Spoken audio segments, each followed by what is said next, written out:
Few things in life are certain. Death, taxes, the sun will rise in the east and set in the west. I'll get a cold brew with almond milk from Starbucks because LaSalle Starbucks finally has almond milk, and our Explorers teams will grind out results in every single game. Hello, I'm Siobhan Nolan. And I'm Tyler Small. As the late, great Norm Macdonald once said, I like the order and simplicity of sports. You can argue about it all day, but at the end, you still like sports. So that's exactly what Siobhan and I are about to do for the next 28 minutes, and if there's time at the end, I'll maybe tell the mouth joke. You're watching LaSalle TV's home for Explorer Athletics, SportsLine.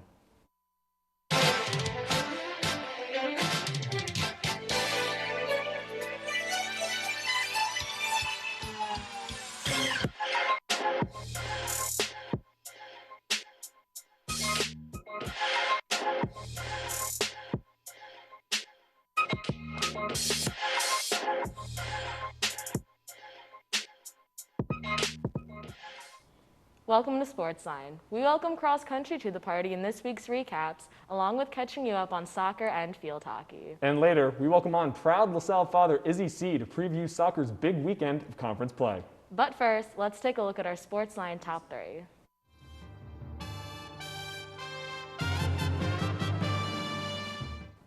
Number 1. LaSalle women's lacrosse coach Katie Rhodes Abbott announced the addition of Devin Scharf last Monday as an assistant coach for the 2022 season. A two-way athlete at Cabrini University in both lacrosse and field hockey, Scharf comes to LaSalle after serving as a graduate assistant at Virginia Commonwealth University from 2020 to 2021, where she helped lead the Rams in 11 wins while mentoring nationally ranked goalkeeper, and in addition helped plan and run practices while facilitating and leading various game day operations. Scharf also served on the Maccabee USA Lacrosse Organization Committee, where she helped appoint coaches and recruit teams.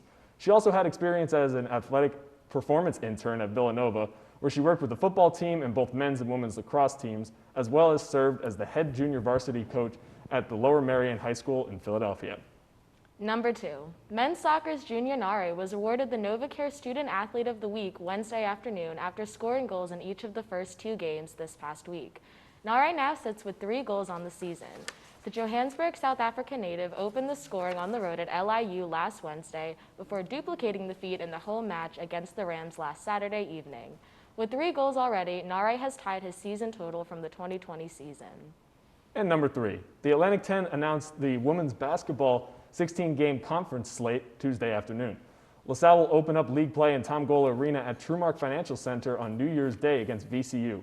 The conference schedule for 2020-2022 has returned to its normal 16-game format following adjustments to the 2021 season due to the COVID-19 pandemic. Some of the dates to circle will be that home opener on New Year's Day against VCU, 3 straight matchups at Tom Gola Arena against Dayton, Rhode Island, and St. Louis, and a men's and women's doubleheader on Martin Luther King Jr. Day against Big Five rivals St. Joe's. So some big things happening. It's really exciting that we get a new coach. We've had a lot of new coaches in the fall sports, so it's amazing that all of these coaches that have these great qualifications at a lot of these different schools are coming to LaSalle to help better the teams. Yeah, absolutely. I mean, this lacrosse program we have seen beginning to flourish over this span, so adding anyone with a multitude of experience, as you just heard in her short career in the sports field, has been huge to see. We're going to talk plenty about men's and women's soccer, of course, but Junior Nare with another outstanding performance and getting recognized for that. But the other thing that we see is that we have basketball coming around the corner, and I, for one, cannot wait. Basketball is going to be very exciting. I do want to circle back to Junior Nare because it's amazing how he's already totaled his season total for goals last season. In this season, he already has the 3 goals. He's just an amazing forward. He's amazing, getting forward, getting defenders off their lines, catching defenders and goalies out of position. And it's really great that he's been able to convert chances from this team's really great midfield as well. So he's such an effective striker up front, and I really am excited to see where he can go from here this season. Yeah, I mean, you saw him put the game on his foot practically in that Fordham game. I'm sure there's a lot more coming at the end of the season. Absolutely. And that's it for top 3. Now let's see how our teams did in this week's recaps. Men's soccer opened up A10 conference play against Fordham at McCarthy Stadium last Saturday. The Explorers got the first scoring chance of the game with senior Amari Cotterell making a run into the box and just narrowly missing a cross. LaSalle would eventually get their goal, with sophomore Junior Nare collecting his 3rd goal of the season in the 24th minute. However, the Rams were able to equalize just before halftime. Fordham were then able to take the lead in the 64th minute. The Explorers kept grinding for another goal, including a beautifully taken free kick from sophomore Scott Beeks and another Cotterell chance that glanced off the goalpost, but Fordham would keep their 2-1 lead.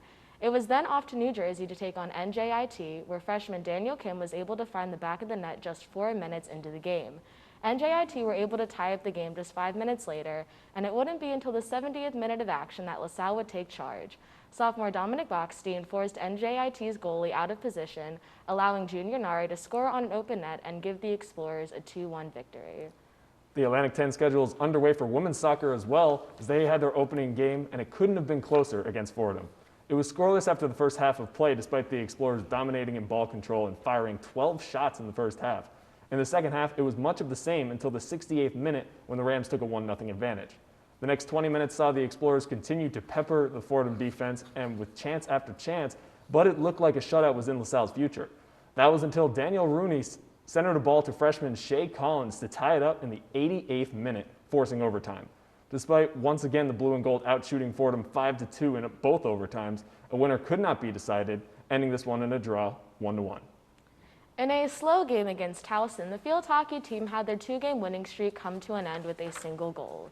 After a scoreless opening 15 minutes with little to no shots on goal, Towson eventually broke through in the second with a trickled shot through traffic that slipped past the keeper.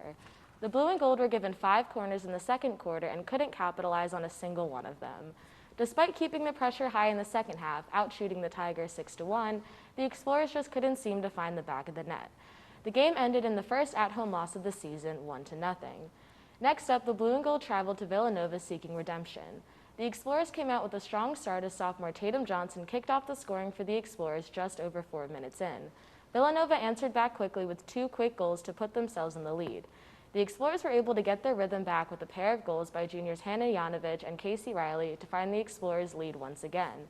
The Wildcats were able to tie it up going into the second half of the game. Villanova offense came out with a vengeance in the second half as they were able to soar past the blue and gold, out-shooting and scoring 3 more to put them past LaSalle 6-3. LaSalle men's and women's cross country both kicked off their seasons at the mainline invite on Friday evening, each placing third behind just Villanova and Penn. The men's team ended with 85 points in the 4-mile, while the women's tallied 74 in the 3-mile. For the women's side, Elle Mancini continued her strong performance from the spring A10 championships, leading LaSalle with a 4th-place finish at 16 minutes and 48 seconds. Christine Mancini followed behind her in 10th by less than 30 seconds behind, and you guessed it, Christine Mancini clocked in at 23rd. Maeve Gimbert finished right behind Christine in 24th, Jenna Webb in 28th, Julia Flood took 31st, Emma Everett in 53rd, and Jamie Green rounded out in 59th. For the men's, Ibrahim Kadir finished in the top 10 in 7th place with 19 minutes and 25 seconds. Reigning A10 champ Luke Jakub-Zurakowski took 17th, and Matt Bringer took home 23rd for the rest of the pack. Ryan James got 28th, Alex Sanders got 43rd, Stefano Isabella took 42nd, Dylan Service got 51st, and Nathan Poland got 53rd. So great to see cross country finally getting their season started. You know, naturally, Mancini sisters out in front, leading the pack. Who would have guessed it? So it's really great to see both the men's and women's cross country get their season off to a strong start. Yeah, you talk about it, the 3-way at the top for the Mancini sisters. Then on the other side, it's going to be a fun little rivalry between Luke, who just ended his season in such a great fashion, but Ibrahim Kadir has been holding it down for a while there. That's going to be fun at the top. But as you saw from the list that followed, there's plenty of youth coming up in this program. That's going to be exciting to watch soon. Absolutely, and a bit of a disappointing weekend for field hockey. They were doing so well at home, and then that game against Towson where it was really disappointing. They had so many opportunities and they just couldn't capitalize on them. And it was really kind of heartbreaking to see them get corner after corner and then just not be able to break through the Towson defense because they were playing very well. Defense was, keeping balls out for most of the game. And, people like Tatum Johnson and Casey Riley and Hannah Yanovich were all getting forward. It's just a matter of kind of tough luck. It didn't go their way. Yeah, and I would say that some of the team stats, if you look at it, really kind of backed LaSalle, even though they weren't able to get the win. Towson's a good team, despite not having a win, obviously. They've had a very tough schedule to this point. But if you look at the team, they outshot Towson once again, and that's something that we couldn't say in the 2020 season. The team as a whole, 13.9 shots per game to 14.8, so just about 50-50, but their percentage is higher at 171 to 153, where back in 2020, they only got 5.4 shots off per game and gave up 17. So this is a whole team that is looking completely different, and obviously you're excited to see that because this was a team that wasn't able to pick up a win last season. But it's a lot of good things happening for the field hockey program, and they're still sitting right now at 500. And it's one of those things where, yeah, the results are disappointing, but you look at how the team plays and you look at how they're, meshing well together on the field. The freshmen have integrated pretty much seamlessly. So even though the results might not have been in their favor, it's a matter of they're getting more cohesive and they're playing the way that they want to play. So it's just a matter of getting into that rhythm and grinding out the results that they'll want for the rest of the season. Yeah, and it's all about the youth. I mean, 4 of their 6 players that have a goal on the season are players that weren't here last year. I mean, Sophia Pla has been leading it from the top. Tatum Johnson has taken that next step that we have been calling for since last season. She had her own freshman campaign, but Doherty's been doing it, Medico's been doing it. It's been a full team effort, and as we're saying for a lot of these programs, it's really great to see it coming from the inside up to the top. Absolutely. That's going to do it for recaps, but when we come back, we'll take a deep dive into the soccer team's struggles so far this season. Stay tuned.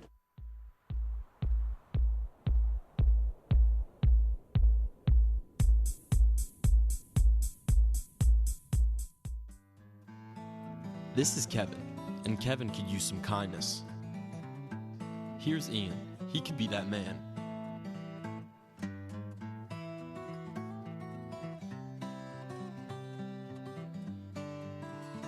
Ian chooses to be inconsiderate and not hold the door for Kevin, and in turn, Kevin suffers.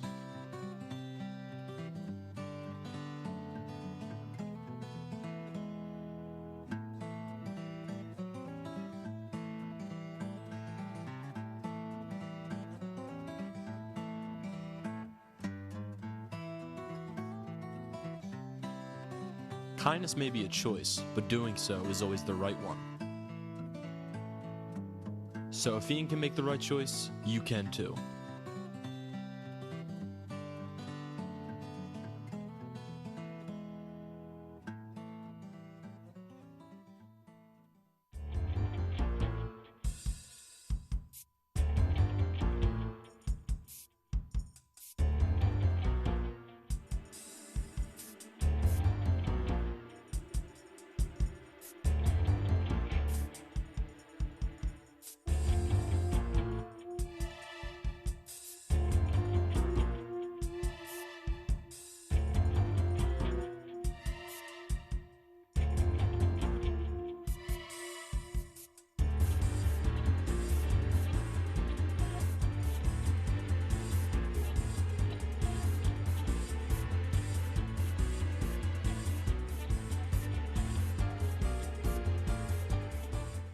Exposure to blue light can mess with your sleep and memory cycle, so make sure you limit your screen time at least 2 hours before you go to bed.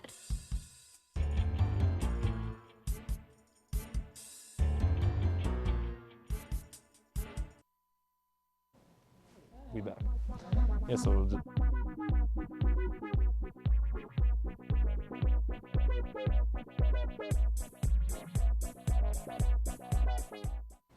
Welcome back. Much like how last semester we really only talked about basketball, both soccer teams are going to be giving us a lot to discuss, and we really wanted to focus in on with these seasons because the results and the performances of our soccer teams have been a little surprising, to say the least, wouldn't you say? yeah, I mean, let's start with women's soccer. 2-4-2 on the season. They are obviously the ones with lofty expectations.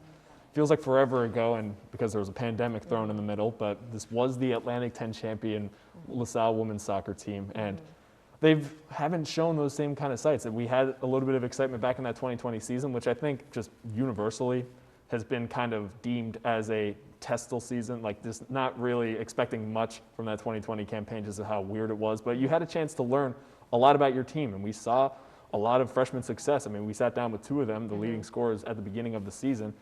We haven't seen them throughout the rest of this season. I mean, Banaszewski's had a good year, 2-2 for 6 points on the season.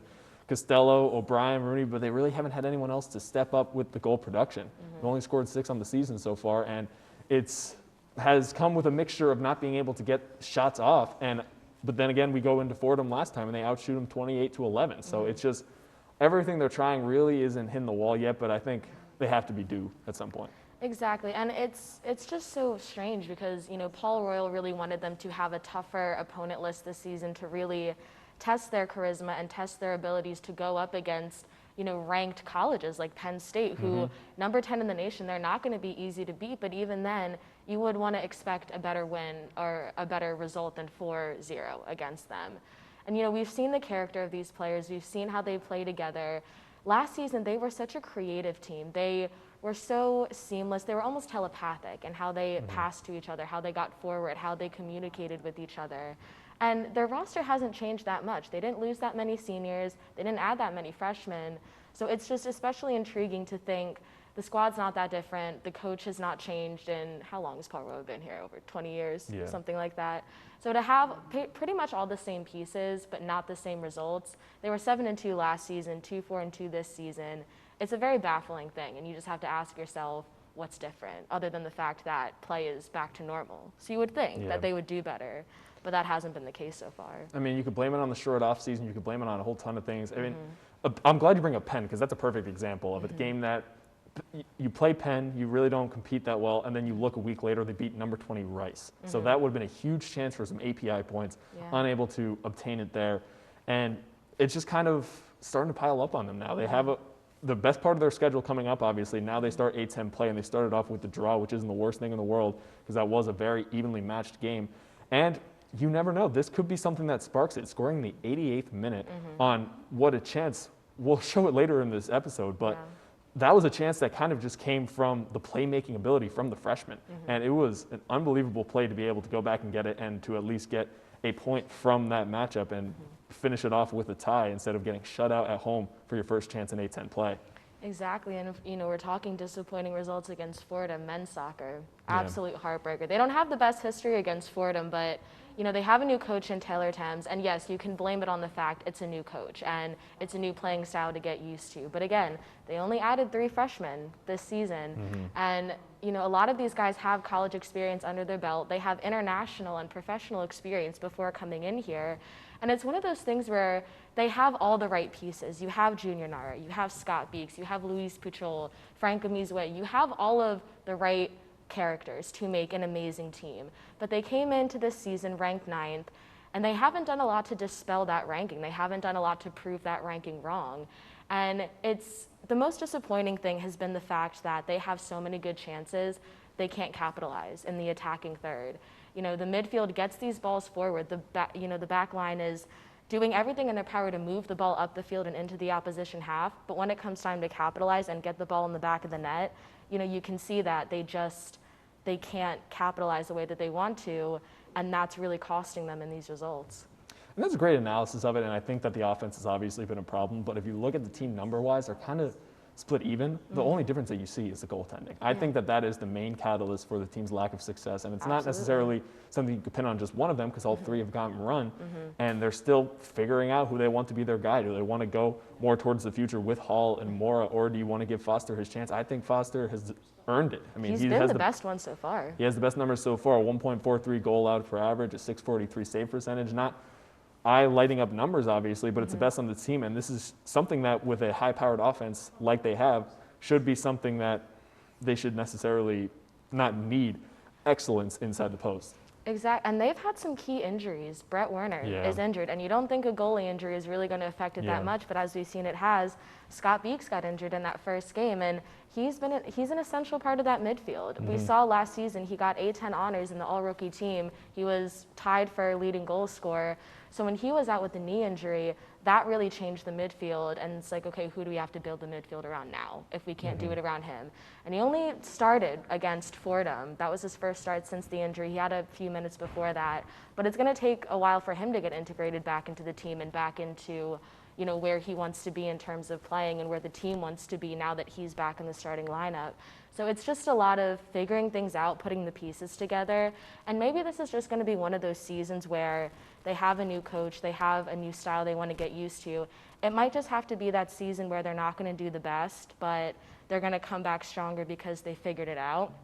Liverpool, Jurgen Klopp, when he first came in, Liverpool finished 8th. They did not do their best, and now they won the Champions League, Premier League. They're one of the best teams in Europe, so not saying that LaSalle is going to win the Champions League because that wouldn't be possible, but just in the sense that it hasn't gotten off to a dream start, but that doesn't mean that it can't get better and that they won't be in title contention in future seasons. Well, under the power of St. John Baptiste de LaSalle, anything's possible. So let's Absolutely. say Champions League is in the future. But you never know. We I might mean, see. that's a really great point, and I think that is something that comes with a program building it up. I mean, there are very few programs in any sport, any landscape of college sports where you can just be continuously recruiting and delivering and making a farm out of it. Obviously, it comes with ebbs and flows.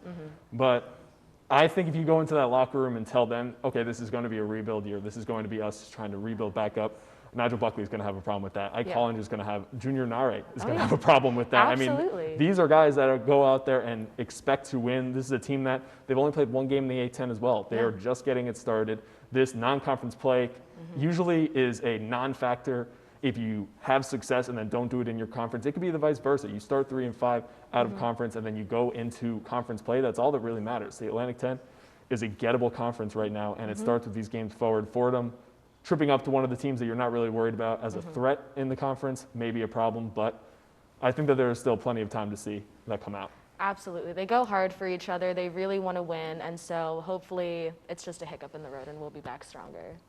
We're going to be back stronger, but we have one more quick break. But when we come back, Isaiah Clark gives you this week's Explorer Report. Stick around.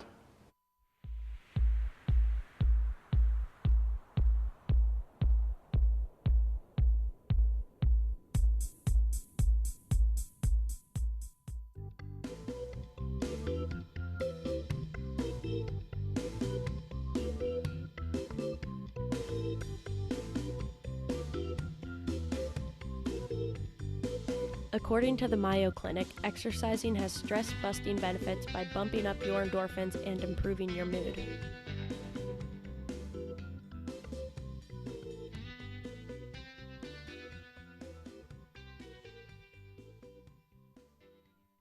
Yo, bro, what's good? What's going on? How you feeling, man? Doing good. How you doing? When'd you start smoking?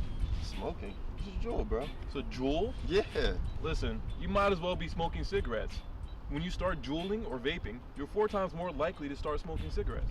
Is that true? That's very true. Give me the jewel. You don't need it. To learn more about e-cigarettes, go to thetruth.com.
Welcome back. As promised, we're going to throw it over to SportsLine producer Isaiah Clark with this week's Explorer Report.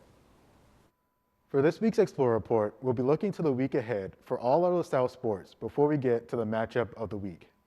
First up, Thursday, women's soccer continues its A-10 schedule with a game on the road against Dayton. Then on Friday, after an 0-2 week, field hockey looks to get back on track when they start A-10 play at Richmond. Saturday the 25th has women's golf opening their season with the Bucknell Fall Invitational, while men's soccer is on the road to take on Duquesne. Sunday, women's golf has day 2 of the Bucknell Invite, and field hockey stays in Virginia to take on VCU. And now we have our SportsLine Game of the Week. On Sunday, September 26th, women's soccer matches up against St. Louis on the road. The Explorers are coming into this one after a meddling week, which saw them win one and draw in another with one game left to be played against Dayton. On the bright side, so far, senior Emily Benishevsky currently leads the Explorers with 6 points, scoring 2 goals and dishing out 2 assists. Another positive sign has to be the play of freshman Shay Collins, who has dished out 3 assists so far this season to lead the Explorers. On the other end, St. Louis comes into the game with 2 straight wins and another to be played against Duquesne. The Billikens are 3-5-1 so far, but it's hard to judge their skill as their losses came against Xavier, Iowa, Kansas, Louisville, and Purdue. Meanwhile, only one of their wins is worth noting as they beat Dayton 1-0. In order for LaSalle to win this game, their offense has to match their defensive effort that has only allowed more than 2 goals twice this season. So, back to soccer talk. I really have hope for this weekend. I really do believe that this is just a little bit of a hiccup in the road for our teams, and that, you know, against these schools, it's easy to say, oh, they're going to struggle, they're not going to do as well as they could, but I really think that there's been a fire that's lit under them and they want to do well, and I think that that's going to manifest into actual results.